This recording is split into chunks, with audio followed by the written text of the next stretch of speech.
Dünya yarandığı gündən bəri insanlar ayın həmişə eyni tərəfinə baxır.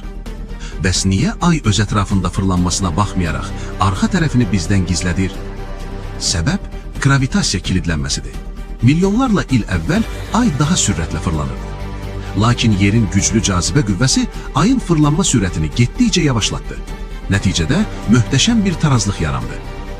Ayın öz oxu ətrafında bir tam dövr etməsi üçün lazım olan vaxt, yerin ətrafında bir dəfə dövr etməsi üçün lazım olan vaxtla tamamilə bərabərləşdi. Bu müddət təxminən 27,3 gündür. Təsəvvür edin. Siz bir dostunuzun ətrafında fırlanırsınız, amma hər addımda üzünüzü ona tərəf çevirirsiniz. Dostunuz sizin arxanızı heç vaxt görə bilməz. Buna görə də ayın gizli tərəfini ilk dəfə yalnız kosmik aparatlar görə bildi. Kosmosun digər sirlərini bizimlə kəşf etmək üçün abunə olmağı unutmayın.